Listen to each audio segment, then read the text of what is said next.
Hello, friends. This is Truptisha once again from Triple IM. Today's Exempreneur show is all about Hirapara International or Nirav Hirapara from Surat.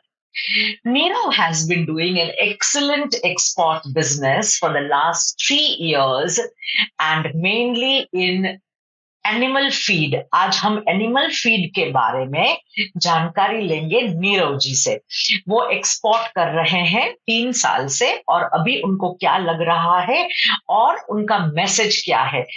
Animal feed क्या होता है, animal feed कैसे कैसे प्रकार के होते हैं, ये सारी चीजें हमें नीरव जी बताएंगे। तो आज आपका समय ना लेते हुए मैं नीरव जी को वेलकम करती हूँ। Welcome to triple I M Nirav. और यस यस यहाँ पे या और यहाँ पे नीरव जी हम शुरू करेंगे। आपने एक्सपोर्ट के बारे में कब सोचा? Hello everyone, good day to you all. My self Nirav, I am the owner and the director of the Hirapara International. Basically मैं अपनी बात करूं तो मैंने 2019 में मेरा engineering IC engineering course complete किया था. उसके बाद में जॉब भी मैंने किया हुआ है. और उसके बाद में सोच रहा था कि कुछ बिजनेस किया जाए, और ऐसा बिजनेस, क्योंकि आजकल इंडिया का जो मेन डिसएडवांटेजेस है या तो जो हम फेस कर रहे हैं वो क्या है कि ज्यादातर जो भी बिजनेस है वो अब सीजनेबल हो चुके हैं. मतलब 4 महीने चलते हैं, फिर 5-6 महीने उसमें तेजी मंदी का माहौल चलता रहता है. तो उसके लिए हमने सोचा. और दूसरा एक दिक्कत आ रहा था डोमेस्टिक मार्केट में, वो था पेमेंट का. क्योंकि इंडिया का सिंपल फंडा है कि आप कोई भी मैन्युफैक्चरिंग करोगे, बेचने जाओगे, शाम तक में बिक जाएगा, लेकिन पैसा कब आएगा वो उसका कोई गारंटी नहीं है. तो दो ऑप्शन थे मेरे पास. एक तो मार्केट बड़ा चाहिए था, और दूसरा ये कि पेमेंट सिक्योरिटी में चाहिए था.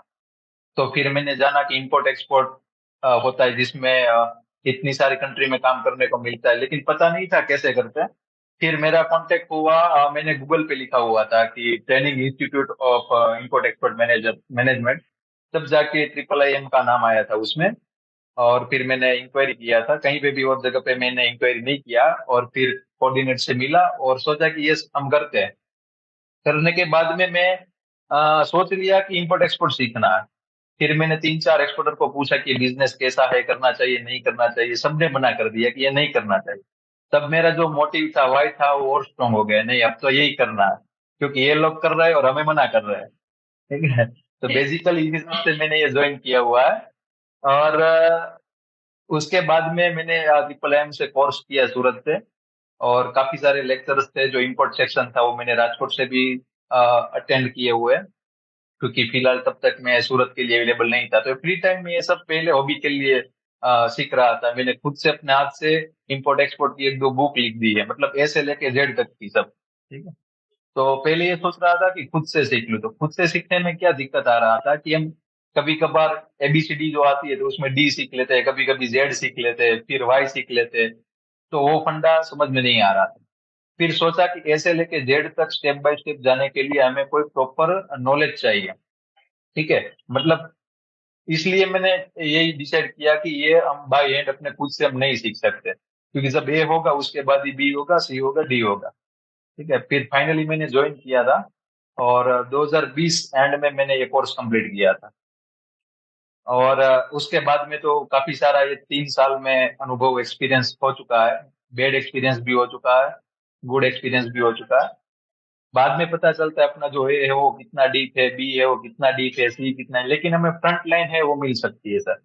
और इसलिए ओके। मुझे सपोर्ट भी अच्छा मिला है. जब भी मेरा कुछ रहता था, समझ में नहीं आता था, ये तो फ्री नहीं होता था, रात को भी मैंने मेल डाले हुए हैं. और राजकोट फैकल्टी से भी मैंने बात की हुई है. जब भी लाइव होता था तब मैंने अपने क्वेश्चन डाले हुए हैं. दीपक सर को भी मैंने अपने क्वेश्चन पूछे हुए हैं. और आई कनेक्ट है अपना जो सर्विस है, फिजिकल आके भी कनेक्ट किया. तो उस साइड से तो कंफर्म हो चुका था ट्रिपल आई एम से कि उन्होंने अपना 100% दे दिया. अब जो बचा था वो मेरा काम बचा था. ठीक है. तो फिर मैंने ऐसे ऐसे करके इंपोर्ट एक्सपोर्ट ज्वाइन किया. All right. अभी आपका प्रोडक्ट क्या है नीरव? मेनली हमारा अभी जो वर्क हो रहा है वो प्रोडक्ट है एनिमल फीड, जो अपना फीड इंडस्ट्री में यूज होता है वो. एनिमल फीड यानी कौन से जानवर इसको खाते हैं? ये खुराक कौन से जानवरों की है? अलग अलग इंडस्ट्रीज आती है। जैसे एनिमल फीड में क्या पोल्ट्री फार्म आते हैं, फिर उसके बाद में अपना एक्वाकल्चर फार्म आते हैं, फिर स्वाइन इंडस्ट्री आ गई अपना, फिर कैटल इंडस्ट्री आ गई। ये अलग अलग इंडस्ट्री में अलग अलग प्रोडक्ट्स यूज होता है। वो मेनली हमारा जो काम है वो वियतनाम में, एशियन कंट्रीज में है। ओके। जो अपना येलो मेज कौन आता है, यस वो सब। ओके। तो आप ये सूरत में रहते हैं आप, और आप ये प्रोडक्ट आपका जो खली बोलते हैं, एनिमल फीड को हिंदी में खली बोलते हैं, तो ये खली का जो आपका प्रोडक्ट है वो बहुत सारी मछलियों के लिए अलग होता है, गाय भैंसों के लिए अलग होता है, फिर बकरी के लिए अलग होता है, गेंटे के लिए अलग होता है, ऊंट के लिए अलग होता है। तो ये काफी सारे अलग अलग जानवरों के लिए उनके क्या चाहिए, पोषण क्या चाहिए, उनको न्यूट्रिएंट्स क्या चाहिए, उसके हिसाब से एनिमल फीड बनता है। तो आप बनाते हैं एनिमल फीड या आप कहीं से लेते हैं, क्या करते हैं आप नीरव? अभी समझ लीजिए कि हम बात करते हैं येलो मेज कॉर्न की। येलो मेज कॉर्न बेसिकली फार्मिंग होता है, जो अपना बिहार एरिया हो गया, फिर ये अपना नासिक एरिया हाँ हो गया, वहां से हाँ हाँ। सोर्सिंग करते हैं। और जितनी भी एनिमल फीड प्रोडक्ट्स है उसमें मेन कंटेंट जो रहता है वो लोग परचेज करते हैं या तो यूज करते हैं, वो होता है प्रोटीन। सिर्फ एक ही कंटेंट ऐसा होता है जिसकी वजह से उसको एनिमल फीड में यूज होता है, वो होता है प्रोटीन। ओके। ठीक है, अभी जैसे येलो मैस का प्रोटीन हो गया, फिर राइस डीडीजीएस आता है, उसमें कॉर्न डीडीजीएस भी आता है। सबके अलग अलग प्रोटीन्स होते हैं। दूसरा है कि मक्का, मैंने बोला कि हम नासिक और बिहार से ले सकते हैं। राइस डीडीजीएस होता है तो जहाँ पे राइस की फैक्ट्री है, जैसे हम बोल सकते हैं पंजाब है, हरियाणा है, वहां से हम उसका हाँ। सोर्सिंग कर सकते हैं। सोयाबीन है तो हमारे गुजरात में भी थोड़ा बहुत होता है, महाराष्ट्र में भी होता है, तो वहां से भी हम परचेज कर सकते हैं। ठीक है, तो इसी हिसाब से अलग अलग प्रोडक्ट्स है, वो अलग अलग एरिया से उसका पॉइंट रहता है, तो वहां से हमें कलेक्ट करना पड़ता है। तो कितने प्रोडक्ट्स आप ऐसे लेते, उसका फिर एनिमल फीड बना के आप एक्सपोर्ट करते हैं, इसको मिक्स करना मेनली पड़ता है या? मेनली तो हम इंडिया जो है वो वियतनाम या तो इंडोनेशिया या तो फिलीपाइंस या तो जो भी कंट्रीज है एशियन कंट्री, वो रॉ मटेरियल इंपोर्ट करती है। फिर रॉ मटेरियल एक बार इंपोर्ट होने के बाद में वो कंपनियां अपना प्लांट होता है जिसमें पैलेट्स बनाते हैं या तो अदर कोई इंग्रेडिएंट्स डालते हैं उसमें, फिर अच्छा मिक्सिंग करते हैं, फिर उधर से वो पोल्ट्री का भी बनाते हैं, फिर स्वाइन का भी बनाते हैं, केटल का बनाते अच्छा। हैं। उसमें एनर्जी भी मेंटेन रखनी पड़ती है, प्रोटीन मेंटेन करना पड़ता है, क्वालिटी ये सब।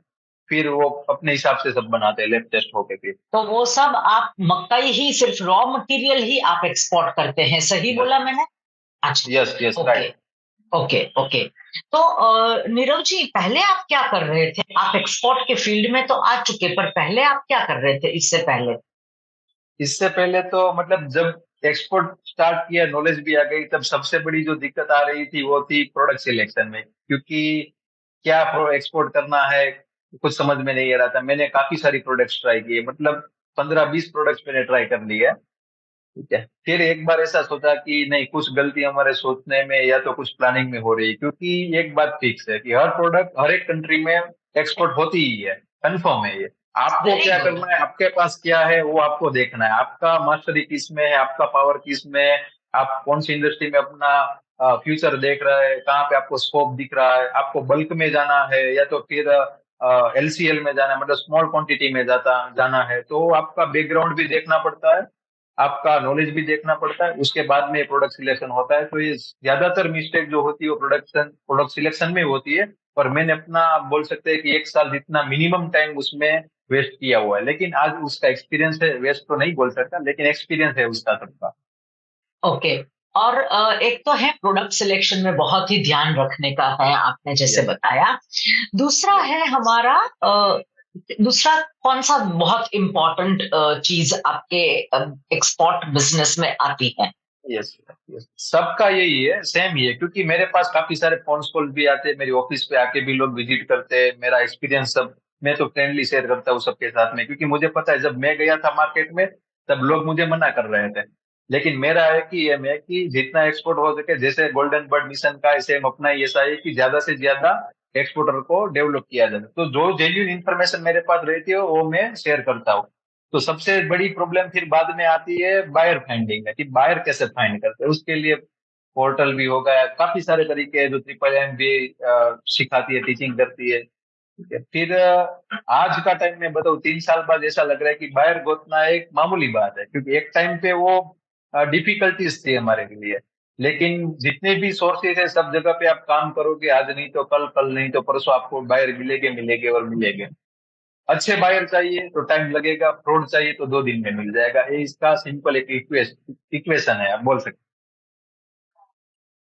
और फिर क्या आपका रुकावट आ गई? फिर एंड में पहले प्रोडक्ट की, फिर बायर हैं। की, हाँ, अभी फिर क्या बायर है? की अभी प्रोडक्ट भी समझ लीजिए कि आपने कोई फाइनलाइज किया, लिया कर लिया, फिर आपने बायर भी ढूंढ लिया, तो बाद में आता है ना सप्लायर। ठीक है, क्योंकि अगर आप ये सब, मैंने जो एनिमल फीड वाली प्रोडक्ट्स बताई वो सब क्वांटिटी वाली प्रोडक्ट्स है। मतलब आप सोच सकते हैं कि इसका कोई एलसीएल का एक कंटेनर का ऑर्डर नहीं रहता है, 50 टन, 100 टन, 150 टन, 200, 500 टन, इतना ही ऑर्डर आता है। तो इतना मटेरियल हमें कोई देने वाला, एक की सेम क्वालिटी में देने वाला सप्लायर ढूंढना पड़ता है।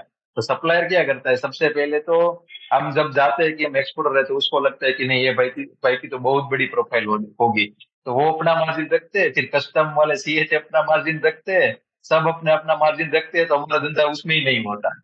फिर यह सबके साथ में होता है, यही चीज हमें सब सिखाती है कि हमारी मिस्टेक कहाँ पे हो रही है। ठीक है, तो हमारा जो सोर्सिंग है, ऐसा नहीं है कि एक्सपोर्ट में आप बाहर की ओर से ही अपना जो भी है प्रॉफिट कमा सकते हैं। आपके पास अगर टैलेंट है, आपके पास अगर प्रॉपर एनालिसिस है, तो आप इधर से भी मार्जिन कमा सकते हैं। ऐसा नहीं है आप सोर्सिंग डाउन करो, थोड़ा उधर से कमाओ, थोड़ा उधर से कमाओ, तो ये चीज भी हो जाएगी। इसके लिए आपको B2B पोर्टल का भी सहारा लेना पड़ेगा, विजिट भी करनी पड़ेगी, या तो उसका लोकेशन आइडेंटिफाई करके उधर जाके फिर कुछ फाइंड करना पड़ेगा। ऐसे ही सप्लायर मिलते हैं। और ऑनलाइन सप्लायर कभी भी मत ढूंढना, आप एक बार उससे लाइव विजिट या तो फेस टू फेस, क्योंकि कभी कभार हमारे मन में बहुत छोटे छोटे कंफ्यूजन रहते हैं। अगर हम पूरे दिन वही सोचते रहते हैं तो उसका सोल्यूशन नहीं मिलता, लेकिन एक बार हम सप्लायर के सामने बैठ जाते हैं तो छोटे छोटे सोल्यूशन हमें वहीं से ही मिल जाते हैं, तो हमारा काम और आसान हो सकता है। हम्म। तो ये दिक्कत आती है कि सप्लायर, क्योंकि मैं एक स्टेप पे ये सोच रहा था कि बायर ढूंढने से तो ज्यादा डिफिकल्टी अपनी है सप्लायर ढूंढने में। एक ही सप्लायर भी क्वालिटी मिल के जाएगा। आपको चाहिए, हाँ, एक ही क्वालिटी का आपको चाहिए सब कुछ। यस। ओके। तो नीरव, आप मुझे अपने एनिमल फीड का एचएस कोड बताएंगे प्लीज? यस, जैसे अपना ये मेज हो गया, येलो कॉर्न मेज हो गया, तो उसका एचएसएन हाँ। कोड आता है 1005। फिर राइस डीडीजीएस आता है, तो और कॉर्न डीडीजीएस दोनों का 2303 है। फिर सोयाबीन मील एक आजकल अच्छी ट्रेंडिंग प्रोडक्ट्स चल रही है, एनिमल फीड में यूज होती है ज्यादातर पोल्ट्री में, तो उसका 2304 एचएसएन कोड है। ऐसे अलग अलग रेपसीड मिल हो गया। फिर अपना कॉटन सीड ऑयल केक हो गया, ग्राउंड नट ऑयल केक हो गया। ये सब में हम डील्स करते हैं, मतलब एनिमल फीड की अच्छा। आप कोई भी प्रोडक्ट ले लो, सब में डील करते हैं। यस। अच्छा। ओके। और नीरव जी, इसके बाद आपको क्या लगा, आपका पहला ऑर्डर कब आया? पहला ऑर्डर तो सबसे पहले तो मैंने आपको बताया कि हम अलग अलग प्रोडक्ट्स में काम कर रहे थे, तो ऑर्डर आने में टाइम लगता है, क्योंकि ये सब में मैंने आपको बताया ये सब हाई प्रोटीन और हाई एनर्जी के सोर्स है। तो सबसे पहले तो सैम्पलिंग ही करना पड़ता है। ठीक है, कोई भी बायर पूछेगा तो हम इधर का लैब टेस्ट दे देंगे, तो उसको समझ में नहीं आएगा। वो एक बार फिजिकल उसका कलर देखेगा, मॉइस्चर कंटेंट देखेगा, प्रोटीन देखेगा, ऑयल कंटेंट कितना है, फाइबर कितना है, ये सब स्पेसिफिकेशन के लिए वो सैंपल ऑर्डर करवाते हैं। हमें सैंपल भी भेजना पड़ता है हर एक कंपनी को। ठीक है, उसके बाद में वो लैब टेस्ट करवाते हैं, फिर दोनों का मैच करते हैं, जेन्यूनिटी चेक करते हैं, जैसे हम बायर की करते हैं वैसे वो भी करते हैं। ठीक है, तो ये सब करने के बाद में मैं आपको बोलूँ तो मेरा दो दो 2.5 साल ऐसे ही चला गया, 2 साल आप बता सकते हैं। फिर बाद में मेरा काम स्टार्ट हुआ सीजन, क्योंकि ये मक्का होता है तो और 12 महीने आपको नहीं मिलेगा, वो आपको अप्रैल मई जून यही इलाके में सीजन में आपको मिलेगा। राइस डीडीजीएस है तो वो आपको मिल जाएगा, कौन है तो सेम फिर से वही कि 12 मंथ आपको नहीं मिलेगा। तो सीजन का ट्रेंड पहचान के ही आपको ये प्रोडक्ट्स में काम करना चाहिए। तो ऐसे ऐसे क्या है कि कभी बाहर मिल जाता है लेकिन प्रोडक्ट अवेलेबिलिटी नहीं होती, क्योंकि जैसे इंडिया एक्सपोर्ट करता है वैसे ये सब एनिमल फीड्स यूएसए और अर्जेंटीना और ब्राजील, सॉरी ब्राजील से भी ये सब, वियतनाम, ये सब कंट्रीज इंपोर्ट करती है। अच्छे रेट हमारे से मिलते हैं उधर से। फिर अपना मक्का का बेस्ट कॉम्पिटिटिव है पाकिस्तान, हम तो 3-4 महीना ही सप्लाई कर सकते हैं, लेकिन पाकिस्तान अभी भी एक्सपोर्ट कर रहा है वियतनाम में, उसका रेट भी अच्छा है। तो ये सब दिक्कत आने के बाद सब, इसलिए सबसे ज्यादा टाइम लगता है, क्योंकि कभी कभार पता नहीं होता कि सीजन कहाँ पे, बाहर कहाँ से ले रहा है। हमारे पे यहाँ पे सीजन नहीं है तो कहाँ पे सीजन है, वो उन लोगों का क्या टारगेट रेट आ रहा है। तो ये सब चीजें आइडेंटिफाई करते करते 2.5 साल तो मेरा ऐसे ही निकल गया। फिर बाद में ऑर्डर आना स्टार्ट हुआ, और जैसे ही ऑर्डर आना स्टार्ट होते तो क्या है कि इतने सारे क्लाइंट्स होते हैं तो सबको हम डेली रेट्स भेजते रहते हैं, तो सब पता ही होता है। सब लोग वैसे भी 1 साल 1.5 साल हमें आइडेंटिफाई करने में लगा देते हैं, क्योंकि एक बड़ी वैल्यू होती है सब एक्सपोर्ट। तो वो सब भी जानते हैं कि ये बंदा मार्केट में है नहीं है, खड़ा है क्या है। तो आप बोल सकते हैं कि टाइम, ये सब टाइम लेगा। और आप कितना टन में एलसीएल करते हैं, एफसीएल करते हैं, कितने टन में सामान ये प्रोडक्ट आप बेचते हैं? ये मंथली शिपमेंट्स होता है। अभी कोई बायर ने बोला हमें कि 100 टन चाहिए, 200 टन चाहिए, 500 टन चाहिए, 100-200 टन तक को कोई इश्यू नहीं आएगी, वो एक अच्छा। शिपमेंट में ही चला ओके। जाएगा। लेकिन अगर ज्यादा ओके। क्वांटिटी होगी तो मंथ शिपमेंट होता है, सेल्स कॉन्ट्रैक्ट भी बनता है, और पार्शियली शिपमेंट होता है। मतलब से 100 टन का लगा दिया, फिर से 100 टन का हमने लगा दिया, तो इसी हिसाब से ही होगा। और ज्यादातर 20 फीट कंटेनर में आप कैलकुलेट करोगे तो 18 मेट्रिक टन आती है, 40 फीट ओके। में 27 मेट्रिक टन आती है। और पैकिंग सेम ही है, 50 kg वाइट पीपी बैग इसमें ही जाता है, या लूज ओके में भाई। जाता है। ओके, और क्वालिटी क्या चाहिए हमने एनिमल फीड की? प्रोटीन परसेंट देखते हैं, ऑयल कंटेंट देखते हैं, ओके। Energy okay. देखते हैं, मॉइस्चर देखते हैं, फिर ओरिजिन भी देखते हैं। और बस यही नॉर्मली जो चीजें आती है वही है, उसमें कोई ओके। ज्यादा, ओके। इसीलिए तो तो इसमें अपना डॉक्यूमेंट की इतनी भी रिक्वायरमेंट नहीं थी। अपने इंडिया का एनएबीएल रिपोर्ट मांगते होंगे, वो lab report. Yes, yes, yes. Okay. All right. Nirav ji, अभी मुझे ये बताइए कि आपको एस्टैब्लिश होने में, समझने में, एक्सपीरियंस लेने में, प्रोडक्ट को समझने में, मार्केट को समझने में, बाहर के देशों को समझने में करीबन 1.5 से 2 साल लग गया। यस, आपका यस। पहला ऑर्डर कितने समय के बाद आया? आपने एक्सपोर्ट का कोर्स कर लिया, फिर कितने समय के बाद आपका पहला ऑर्डर आया?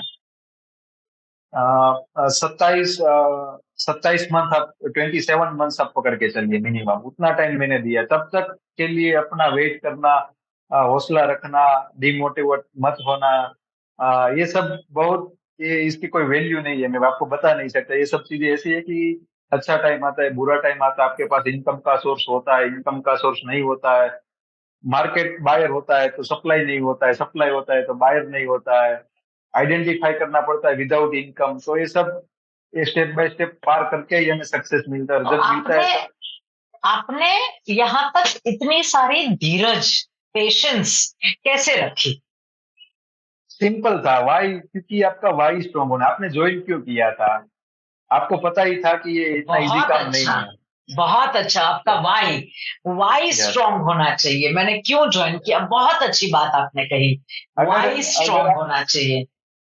अगर आपका वाई में थोड़ा भी आपको डाउट है, 1% भी आपको डाउट होगा, तो आप एक टाइम पे डीमोटिवेट होके आप इंपोर्ट एक्सपोर्ट छोड़ दोगे। वो मैं आपको लिख के बता दे रहा हूँ। अच्छा। आपका वाई स्ट्रांग होगा तभी आप, क्योंकि आपको ही मोटिवेट करना है, आप ही डो मोटिवेट होगे, कोई बाहर से तो कोई आएगा नहीं, ट्रिपल एम भी नहीं आएगा कि आप करो। उन्हें तो अपना काम कर दिया।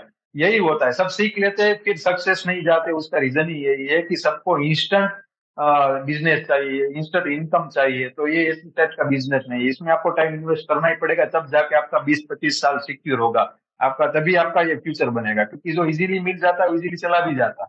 आपको लॉन्ग टर्म यस। काम करना है तो लॉन्ग टर्म देना भी पड़ेगा।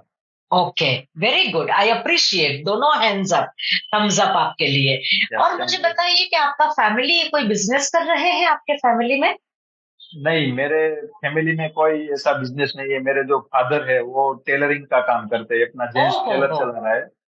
सो फाइनेंशियल बैकग्राउंड भी इतना स्ट्रांग नहीं है, फैमिली बैकग्राउंड में कोई ऐसा बिजनेसमैन नहीं, ज्यादातर अपना डायमंड इंडस्ट्री में इस सब में तो ही है। आप फर्स्ट एंटरप्रेन्योर, फर्स्ट एक्सपोर्टर, जो इंटरनेशनल काम करते हैं। First generation entrepreneur, first generation businessman, first generation exporter, am I right? Yes, तो यस, आपका डेफिनेटली। फैमिली फैमिली क्या सोचता है आपके ये एक्सपोर्ट बिजनेस के बारे में? नहीं, फैमिली अभी क्या है कि सब लोग एक्सपोर्ट तो सीख लेते हैं, फिर डेली सुबह में जाके ऑफिस पे बैठे शाम तक टाइम वेस्ट करना, ये सब करते हैं। ये सही नहीं है, क्योंकि आपको, आपके पास अगर फंड है तो और ज्यादा कम टाइम में हो जाएगा। अगर आपके पास फंड नहीं है, कम फंड में आपको सब मैनेज करना है, तो आपको पूरा टाइम का यूज करना पड़ेगा। क्योंकि ऐसा नहीं है कि सुबह में आप 8 बजे ऑफिस आ जाओ, क्योंकि यहाँ पे नाइट को मैं 3 बजे भी लैपटॉप लेके, अभी अभी की डेट में मैं बैठता हूँ। क्योंकि यूएसए अपना जो है वो तभी वो ओपन रात होता को, है, यस सेफ्टी को यस होता यस। है। तो टाइम आपको इन्वेस्ट करना पड़ेगा, तो मेहनत देखना आप अपने हिसाब से करते जाओ। ये जो बोलते हैं ना कि जो रिजल्ट है वो अपने आप मिल जाएगा। तो एक बेनिफिट, जब फैमिली को कुछ समझ में नहीं आता है तो उसको समझाना पड़ता है, क्योंकि वो एजुकेटेड नहीं है, उसको पता नहीं है। उसको यही है कि वेरी एक गुड। महीने की 30 तारीख आती है तो उसको अकाउंट में सैलरी चाहिए, लेकिन ये चाहिए ऐसा चाहिए बिजनेस है कि चाहिए। इसमें एक साथ में सब मिलता है, तब तक कुछ नहीं मिलता है। एक पॉइंट 10 पैसा भी नहीं मिलता है इसमें, आप बोल सकते हैं ऐसा।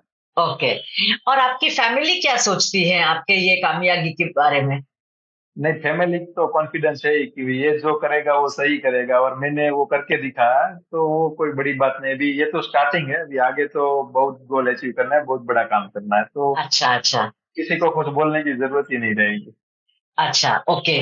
और आजकल के जो नए एक्सपोर्टर्स आ रहे हैं, आपके आसपास भी होंगे जो एक्सपोर्टर बनना चाहते हैं, शायद आप उनको गाइड भी करते हैं, उनको आप क्या बताएंगे? उनको, उनके लिए कोई मैसेज? हाँ, यस यस, एक ही गोल्डन सेंटेंस है, अब मैं उसका आप जितना मीनिंग निकालो उतना कम रहेगा, कि एक्सपोर्ट करना, एक्सपोर्ट इंडस्ट्री बेस्ट है। इसीलिए मैं आज कर रहा हूँ और मेरे जैसे काफी सारे एक्सपोर्टर कर रहे हैं। ठीक है, तो आप भी आ सकते हैं, मोस्ट वेलकम, इसमें कोई ऐसा नहीं है, बहुत बड़ा मार्केट है, कभी कोई किसी का बायर रहता नहीं है। ठीक है, तो अपने मन में जितने भी कंफ्यूजन है सब निकाल के एक बार आप स्टेप ए ले लीजिए। ठीक है, फिर बाद में जितने भी प्रॉब्लम्स आ रहे हैं, डोमेस्टिक में भी आएंगे, इंटरनेशनल में भी आएंगे, लेकिन एक बात जो मैं आपको बताता हूँ वही है कि आप में पेशेंस होना चाहिए। आपको टाइम इन्वेस्ट करना पड़ेगा और करना ही पड़ेगा। अगर आपके पास फंड है, तो मैंने 3 साल इन्वेस्ट किए, 2 साल इन्वेस्ट किए, तो किसी के पास अगर फंड है तो 1 साल में भी हो जाएगा। अगर आप टूर करते हैं, लाइव पार्टी के सामने बैठते हैं, तो और भी काम इजीली हो जाएगा। लेकिन स्टार्टिंग में अगर आपके पास नॉलेज नहीं है, जैसे इंटरनेशनल मार्केट कभी काम करता है, टारगेट क्या आ रहा है, सीजन क्या है, आप जाके भी बैठ जाएंगे बाहर के सामने तो भी कोई काम होने वाला नहीं। ठीक है, तो ये ओके। सब आइडेंटिफाई करके इन्वेस्ट करेंगे तो काम होगा, लेकिन पेशेंस के साथ। पेशेंस और हार्ड वर्क, दोनों चीजें यस आपने यस। बताई। और नीरव जी, मुझे इतना बताइए कि आपको एडवांस पेमेंट मिलता है? आपकी पेमेंट की सिक्योरिटी क्या है? आप ये एक्सपोर्ट का बिजनेस कर रहे हैं, काफी मेरे स्टूडेंट्स आके मुझे बोलते हैं कि मैम पेमेंट का क्या? पेमेंट का क्या है, देखो वो सब प्रोडक्ट्स पे अलग अलग डिपेंड करता है। अभी मैं अपना बताऊँ तो जब तक मेरा एक्सपीरियंस है तब तक मैं वियतनाम में ज्यादा काम कर रहा हूँ। और तो फिक्स पेमेंट टर्म रहता है, इंडस्ट्री और country wise fix payment term रहता है। जो सब लोग उसमें काम कर रही रहे हैं, तो हमें उसके साथ में मिलना ही पड़ेगा। तो ज्यादातर एनिमल फीड में होता है 100% डीपी पे काम होता है, या तो एलसी पे काम होता है, या तो 20% एडवांस और 80% स्कैन बीएल पे। ये तीन में ही सबसे ओके। ज्यादा काम होता है, तो उसमें हम एलसी और 20% एडवांस, 80% स्कैन बिल पे ही काम करते हैं, दो टर्म्स में ही काम करते हैं। अच्छा ओके। और और आप इसी जीसी, ईसीजीसी, ओके हाँ बताइए। यस, और इसी जीसी का भी हमारे पास सब डॉक्यूमेंट्स है, इसी जीसी भी हमने लेके रखा हुआ है। तो कभी कुछ डाउट लगता है या तो कुछ नया बायर सामने से अप्रोच करता है, तो उसका भी हम वेरिफिकेशन करवा लेते हैं। ठीक है, मतलब सिक्योरली करना है, ऐसा कुछ नहीं है। सब रिस्क आप मैनेज कर लो, मरीन मैनेज कर लो, फाइनेंस पेमेंट आप मैनेज कर लीजिए, बायर का रिस्क मैनेज कर लीजिए, पेमेंट रिस्क मैनेज कर लीजिए। स्टेप बाय स्टेप ये सब आप मैनेज, एक बार रिस्क मैनेज कर लोगे तो आपको ही कॉन्फिडेंस आपका आगे चला जाएगा, नहीं ये सब इजी सी है। तब तक में आपके माइंड में कंफ्यूजन सब रहेगा ही रहेगा। और आपने इंट्रोडक्शन में बोला था कि ऊपर भी गए और नीचे भी गए थे, दोनों यस, तरफ के एक्सपीरियंस कर लिया है, तो आप नीचे क्या, मतलब क्या लॉसेस हुए थे, क्या हुआ था आपको? लॉस में क्या होता है, कभी कभार हमें प्रोडक्ट का नॉलेज नहीं होता है। समझ लीजिए कि एनिमल फीड में जितनी आप प्रोडक्ट ऐड करो उतनी कम रहती है। कभी कभार क्या, जब आप मेज का काम कर रहे होते हैं तब बाहर आपसे कोई दूसरी चीज मांगता है, तो हमें यही लगता है कि अगर ये मांग रहा है हमारे पास है तो उसको दे देते हैं, लेकिन प्रोडक्ट नॉलेज नहीं होता है, उसमें चले जाता है। जैसे ही उसमें चले जाते हैं तब पता चलता है कि इसमें यार मटेरियल यहाँ पे तो ठीक था, जब वहां पे पहुंचता था तो ये दिक्कत आ रहा है, ये दिक्कत आ रहा है, मॉइस्चर है वो बढ़ रहा है, फिर बाय डिस्काउंट मांगता है। तो ये सब आता है, फिर प्रॉफिट तो दूर की बात है, कभी कभार ऐसा भी होता है कि हमें जीरो जीरो पे काम करना पड़ता है, ऐसा भी सिचुएशन आता है। ठीक है, कभी ओके। कभार क्या होता है कि हमने स्टॉक कर लिया है, लॉस भी खाना पड़ता है, तो वो स्टेप बाय स्टेप सीखना पड़ता है सब। और तो आप इन सब से डिमोटिवेट कैसे नहीं हुए नीरव जी? डीमोटिवेट का इश्यू ही नहीं, देखो कि कोई और ऑप्शन ही नहीं था। अगर आपके पास ऑप्शन होते, आपको इधर जाना है उधर जाना है, तो सब आपके माइंड में ये कंफ्यूजन रहते कि नहीं ये नहीं, ये कर लेता हूँ, ये नहीं ये कर लेता, अपना फिक्स ही था यही करना है, आज हो कल हो, 1 साल के बाद में हो, 3 साल के बाद में हो या 5 साल के बाद में।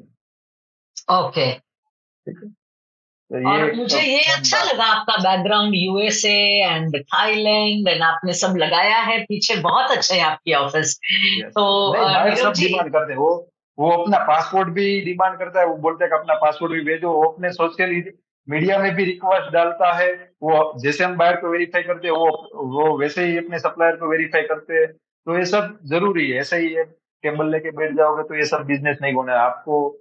सब स्टार्टिंग में तो ये सब इम्पॉसिबल है, लेकिन अब धीरे धीरे ये सब करना पड़ेगा आपको, ये सब जरूरी है। एस्टैब्लिश। और आपने अपना खुद का व्हाट्सएप ग्रुप बना लिया है, सारे बायर्स आपके व्हाट्सएप ग्रुप में हैं अभी। Yes yes. ओके। देखिए ये इतने टाइम से काम किया है बायर पे, तो डील नहीं होती उसके ज्यादा तो मेरे पास बायर है, बायर ही अच्छा। बायर है, मतलब अभी सब जो काम आ रहा है वो कैसे बड़ा काम कर सकते हैं उसका ही प्लानिंग सब चल आपको रहा है। नीरज जी, आपको सबसे ज्यादा बायर्स कहाँ से मिले, कैसे मिले, कौन से मीडिया से मिले, कौन से सोर्स से अ, मिले? जब पता नहीं था तो सबसे पहले मैं गूगल सर्च ही कर रहा था, फिर सोचा कि नहीं गूगल सर्च आपको नहीं मिलेगा, फिर एम्बेसी का कांटेक्ट किया, काफी सारे एम्बेसी ने हमने मेल भी किया। तो क्या एम्बेसी की ओर से जो मटेरियल आता है वो फिल्टर नहीं आता, वो सब अपने हिसाब से भेज देते हैं, आपको फिल्टर लगाना पड़ता है, आपको आइडेंटिफाई करना पड़ता है कि आपका रिलेटेड या तो आपके बिजनेस के रिलेटेड कौन है। ठीक है, तो वो एम्बेसी वाला मटेरियल भी हमने कलेक्ट किया हुआ है सब। उसके बाद में ये अपना एसोसिएशन है, जैसे वहाँ के एसोसिएशन है, वहाँ का आपको कोई डायरेक्टरी मिल गया या तो उसका कोई पर्सन का कांटेक्ट मिल गया। ठीक है, फिर कभी कभार अपने ये एजेंट्स होते हैं, वो भी डिटेल्स प्रोवाइड करवाते हैं, अगर आप एक बार उसके साथ में 2 बार काम करते तो वो लोग भी डिटेल्स प्रोवाइड करवाते हैं। फिर क्या है कि एक बार आपने किया तो आपका सब सामने से ही कांटेक्ट करेगा, क्योंकि सबको चाहिए अच्छा माल कम क्वांटिटी में आपने रेट में। तो वेबसाइट बनाई है आपने? यस यस, सब मेरी पूरी वेबसाइट है, अभी सब प्रोडक्ट सब इसमें ऐड करने वाले हैं, अभी फिलहाल की जितनी मेरे पास डिटेल्स अवेलेबल थी वहां पे डाल के रखी हुई है, राइस कौन ब्रान सी की है। वेबसाइट है आपकी सर? मेरा वेबसाइट है www.hirapara हीरापरा अच्छा, Hirapara International dot com. Very good, very good Nirav वहां जी पे मैंने आपसे। अपने सब सर्टिफिकेट्स भी लगाए हुए हैं, मेरे पास जितने भी सर्टिफिकेट है सब मैंने वहां पे लगाए हुए हैं। Very good sir. बहुत अच्छा लगा आपसे बात करते हुए, थैंक यू यहाँ आने के जी, लिए। और मैं थैंक यू। एक चीज वापस से रिपीट करना चाहूंगी, वाई को मत भूलिए, हार्ड वर्क को यस मत भूलिए, जो रास्ता पकड़ा है उसके ऊपर चलते रहिए। तो ये यस, चीजें मुझे बहुत अच्छी लगी। आपसे शुक्रिया यहाँ आने के लिए, अपना समय देने के थैंक यू सो मच। लिए। Thank you Nirav ji from triple I M. Thank you very much sir. Thank you. Thank you, thank you. Thank you.